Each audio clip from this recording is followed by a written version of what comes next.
Mga tropa kids, balik muna tayo kay Kanor, tsaka na kay Reyna. Busy pa sila dun eh. Papakita lang ako sa inyo. Lumilipad yan. Pinababayaan ko lang sila. Yan. Kasi ito, hindi naman nagtatagal ang buhay nito. Namamatay din po yan. Parang paru-paro yan. Parang paru-paro lang yan.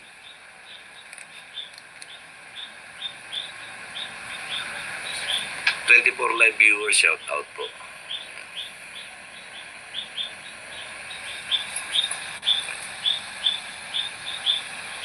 Yan. Comment po, comment kayo, comment. Yan, ba't wala nagko-comment?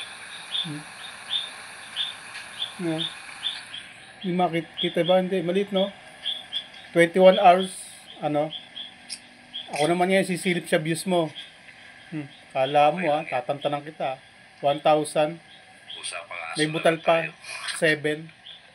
1,007 pieces. 7. Basta 1,000 tapos may 7 na butal sa dulo. Baka kasi mali ako ng bigkas, maging 1,700 eh. Hindi, 1,000 tapos may 7 na butal. Yan. 21 hours. Sumusundot pa rin. Malambot na pero gusto pa sumundot. Yan, hindi na nga ako makaakyat ng bundok eh. Nirarayuman na nga daw ako. Ayan. Baka nyo lang. Hindi ako may sabi nun may nag-comment lang nun Meron ako mga gagawin siguro by a month or two. A month or two. Yan, abangan nyo. Yan. Bilis na, bagal mo. Yan. Ay, ang cute naman ng aso mo, Kuya Mel. Kamukha ng aso ko. Babae po yan. Si Lingap ito. Si Patpat pala ito, si Patpat. Kaya ako tinawag ito ng Patpat kasi ito rescue dog ko to. Yan, yeah. Dali, yan. Rescue dog ko to. Ano pa ito? Ganyan palang kalaki to, ganyan. Maliit lang. Malaki pa yung, siguro ganito kalaki. Ito, silaki nito. Payat talaga siya, payat. Kahit na anong pakain ko, talagang payat siya. Ang dalawa yung rescue dog ko na yan. Isang black at saka... Tayo na nga natin, walang kwenta. Ayaw na. Lumambot na. Pero kahit malambot ka na, sumusundot ka pa paunti-unti Kala mo tatantaran kita Sana hindi ko na ayoko na sana kasi lumalambot ayaw na niya pero sabi nga sa'yo Kanor, hanggat hindi ka humingi ng dispensa sa akin, hindi kita tatantanan, magsasama tayo hanggat buhay tayo rito. Kala mo papatawad kita sa ginawa mo sa akin Bis na nanahimik kong nanahi rito, tinarantado nyo akong 4 tulong-tulungan nyo ako dahil sa'yo Binalarhura nyo pagkatao ko pati pamilya ko dinamay nyo. Ngayon, lalambot-lambot ka. Hindi, laban tayo. Gago ka.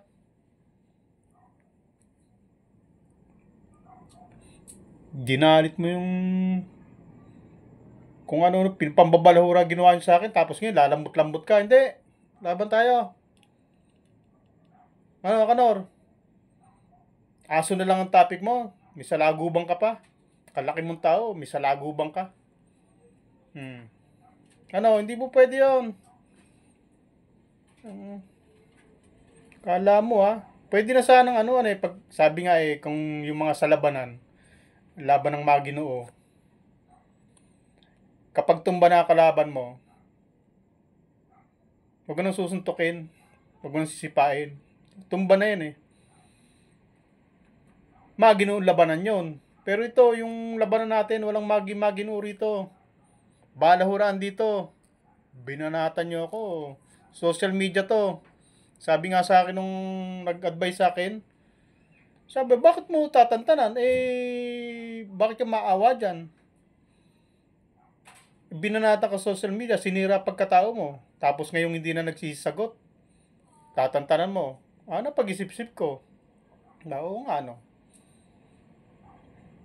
ako talaga, Ginoo ko Pag ang kalaban ko hindi na lumalaban, talagang titigilan ko na Kaso, sabi nila, social media yan. Nasa social media tayo. Ibang klase labanan dito. Hmm. Eh, wala eh. O, Kanor, laban. Hindi mo pwede yung aso lang topic mo.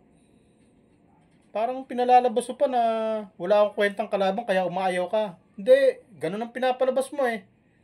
Hindi, sige. Ano ka? Kala mo ha, hindi ako galit ha. Nisermonan kita. Walang nagsesermon nakatawa. Ayoko magsermon nakatawa ako. Ako, pagka yung anak ko, hindi ko pinapalo yan, hindi ko sinasaktan niya. Pero, pag sinermonan ko yan, respeto sa akin yan. Sa tingin ko lang dyan, alam na niya. Pero hindi ko sinasaktan yan. Pero alam niya, kapag ka sinesermonan ko siya, kaya ako hindi yung ngumingiti pagka nagsesermon. Hanggang sermon lang ako sa anak ko. Pero, respeto yan sa akin. Takot sa akin yan. Hindi man takot na ano. Basta, alam na niya kung kailan ako galit, kailan ako nagbibiro. Kaya ano, hindi ako galit. Kanor, hindi po pwede yan. Sasabihin mo, kaya ka tumigil, ayaw makipag-away kasi wala namang kwenta. Eh, parang pinapalabas pa na kaya ka tumigil eh, talunan ako, wala akong kwenta. Parang ikaw na nga natalo, parang ikaw pa yung may ano. Ikaw na nga yung tumigil dahil talunan ka. Pagkatapos, parang gusto mong palabasin kaya ka tumigil eh. Dahil wala akong kwenta. Hindi, hindi ako papayag niya, Kanor. Anak ka ng tatay mo. Bobo ka pala eh. Papalabasin pang ako walang kwenta kaya ka tumigil, ayaw makipag-away. Hindi, away tayo. Kayo naghamon. Kayo may dahilan nito. Tapos ngayon, lalambot-lambot kayo. Ano, siguro, sinasaway ka ng amo, no? Lumabas ka dyan. Magpersonalan tayo. Lumabas ka ng community yung kinaaniban mo. Mag-independent ka. Para walang sumasaway sa'yo. Tapos, balitakta tayo dito. Oh. So, galitin mo ako. Di ako galit ha. Sisermon ako, Kanor. Di pwede yan. Si Asa, andun. Papanoorin ko sana, re-rebatan ko. Naglinis lang. Kasi bumababa raw ang watch hour niya. Paano kasi hindi bababa watch hour? Walang kakwenta-kwenta pinagsasabi. May viewers nga siya. Pero, nilalayasan naman niya. Pag nanood sa kanya, counted na yon, may views na siya. Pero, umaalis din kagad kasi walang kakwenta-kwenta. Kaya yun, baba ng watch hour niya. Kasi mga tropa guys, ganito pala sa YouTube. Kahit pala mahaba ang live mo, mahaba yung video mo, kung ang nanood naman ay hindi tinatapos yung pinapanood nila, hindi tinapos yung video mo, hindi pala makaka-counted din yun. Hindi ano, bawas ang watch hour. Yun ang nirereklamo ngayon ni Hasa. Kaya kanina, bumabawi sa watch hour. Yung karepa na sinasabi niya na na-warningan, na si, alam naman natin lahat na si, ano yon, yung best friend nila. Best friend ni Kunyang. Ayoko lang magbanggit eh, kasi wala akong permiso sa kanya para banggitin siya eh. Alam niya na yan kung sino yung karepa na yon na nagsha-shoutout na sa atin na winawarningan daw. Hindi ka naman kasi tinapos na kasi. Wala, naglinis lang ng naglinis. Kaya binibitan niya yung, may taktika siya ngayon, binibitan niya yung mga viewers niya, ayaw niyang bitiwan kung sino yung tao na yon. Kasi, nagpapahaba ng watch hour para panoorin pa siya. Kasi nga naman, napansin niya na yung watch hour niya bumababa.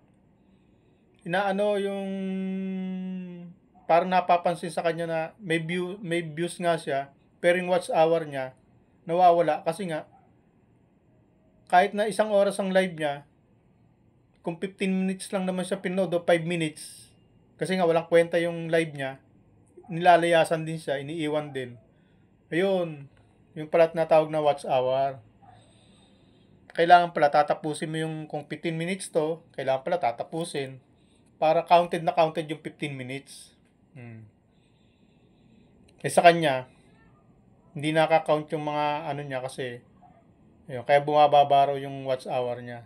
Ayun ang hinahabol niya ngayon. Kaya binibitin niya ng binibitin. Kaya naglinis na ng naglilinis.